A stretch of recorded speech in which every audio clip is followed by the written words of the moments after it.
साल की आखिरी रात। चारों तरफ बर्फ की सफेद चादर बिछी हुई थी।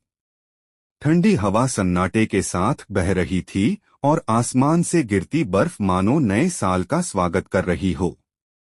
पूरा गांव ठंड में सिमटा हुआ था, लेकिन हर घर की खिड़की से निकलती हल्की रोशनी यह बता रही थी कि उम्मीदें अभी जिंदा हैं। आज नए साल की रात थी। एक ऐसी रात जो हर किसी के दिल में नई शुरुआत का सपना जगाती है। खिड़की के पास खड़े आरव और रिया बर्फ गिरते हुए देख रहे थे। आरव बोला, रिया देखो, पूरी दुनिया कितनी सुंदर लग रही है। रिया मुस्कुराकर बोली, काश इस बार नया साल कुछ खास लेकर आए। दोनों की आंखों में चमक थी, लेकिन ठंड के साथ हल्की चिंता भी थी। बाहर ठंड थी और अंदर मन में ढेर सारे सवाल। अलाव के पास बैठे दादाजी ने बच्चों को अपने पास बुलाया। उन्होंने गहरी आवाज में कहा, बच्चों, नया साल सिर्फ कैलेंडर बदलने का नाम नहीं है। नया साल अपने अंदर बदलाव लाने का मौका होता है। उनकी बातें सुनकर बच्चों के दिल को सुकून मिला।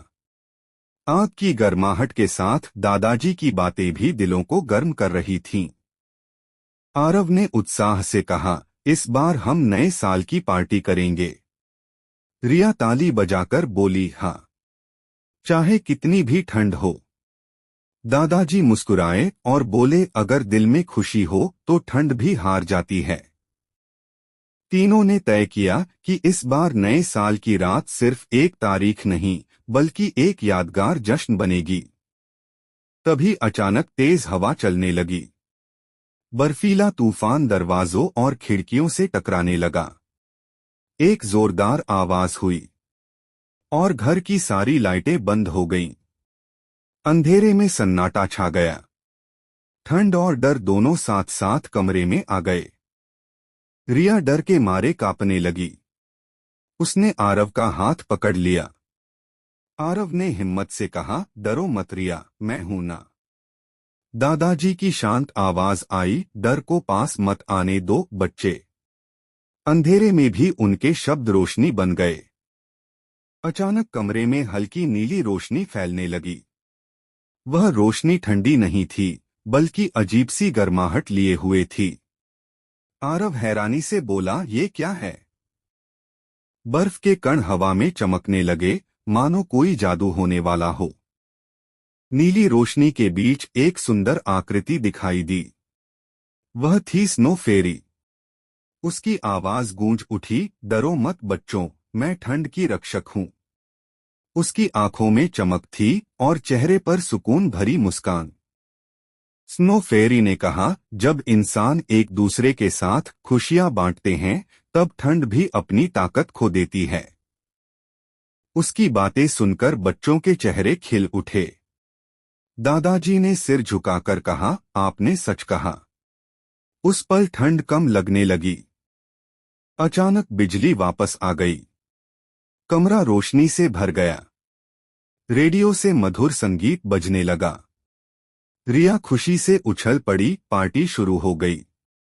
घर में फिर से गर्माहट लौट आई।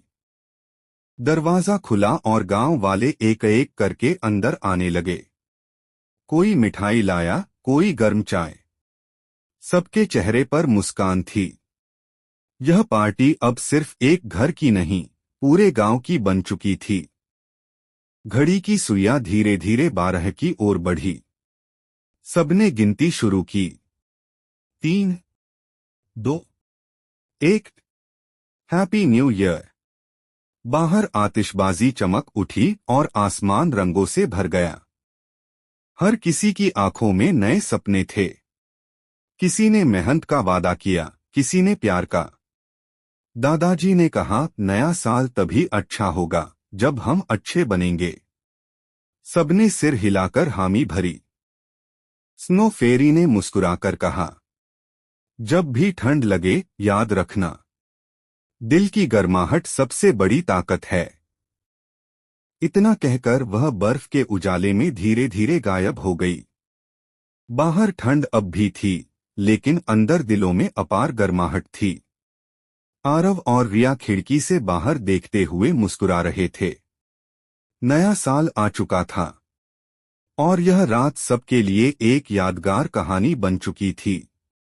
ठंड में मनाई गई यह नए साल की पार्टी हमेशा दिलों में जिंदा रहेगी।